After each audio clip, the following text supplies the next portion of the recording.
Usually in like movies that I see, like Asians are represented as smart, very conservative, keeps their mouth shut, rich, or maybe sometimes even like the enemy. I think that's like really crazy because it's just a stereotype.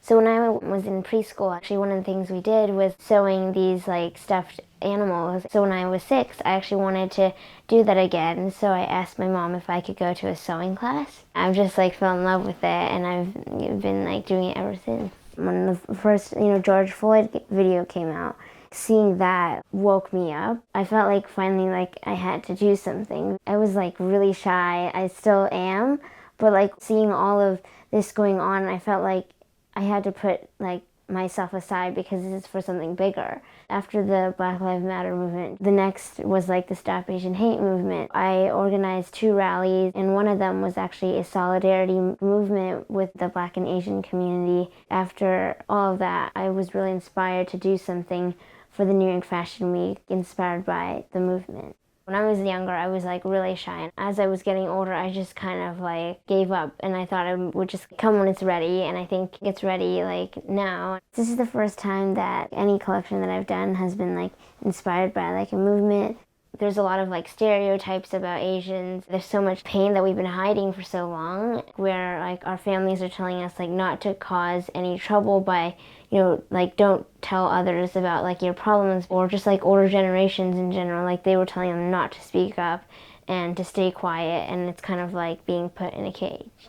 I have like cage pants. I thought it was really cool because it's like see-through. It's like beneath the surface, so you're looking inside. Like look beyond just like a skin color.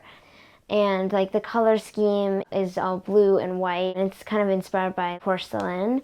Porcelain relates back to the Asian community and the Asian like culture. Whenever I go to my grandma's, like she has a lot of porcelain. It's like been in our history for so long. It's all about like the movement, like the Stop Asian Hate movement. That's like kind of like why I wanted to have like so many small objects, because they're kind of like representing how this movement was formed.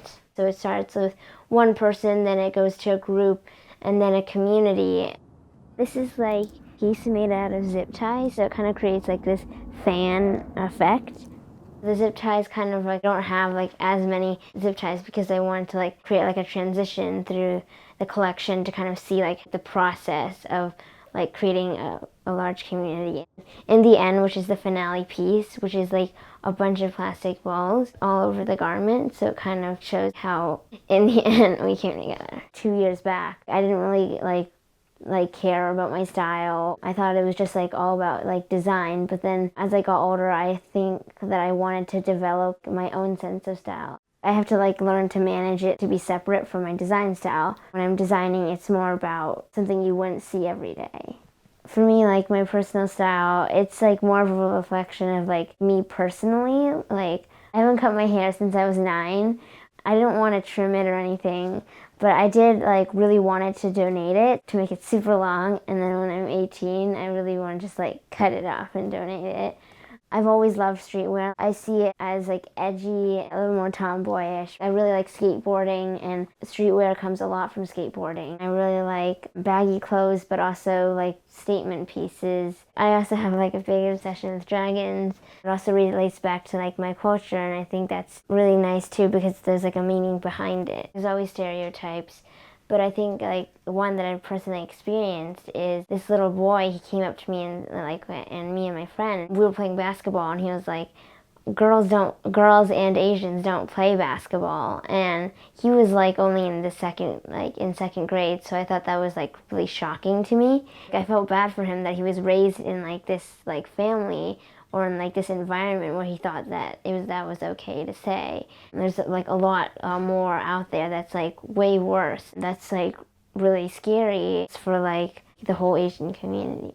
There's a lack of Asian representation in like TV. I think it should be like something that's normalized to be able to see someone who looks like you on TV.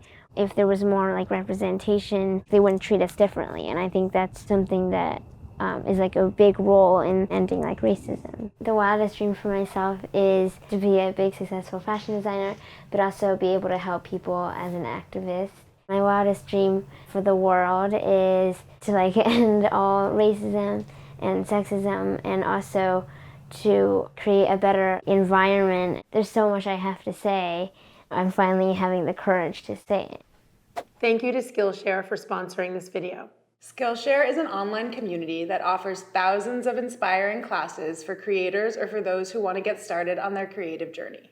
Skillshare members can explore new skills, deepen existing passions, or get completely lost in their creativity. Members have access to a variety of different classes ranging from film and video production to music to illustration to design. One of the classes that we're most interested in taking right now on Skillshare is Powerful Storytelling Today, Strategies for Crafting Great Content. Like Skillshare, we believe so much in the creative community. Everybody has the ability to be creative.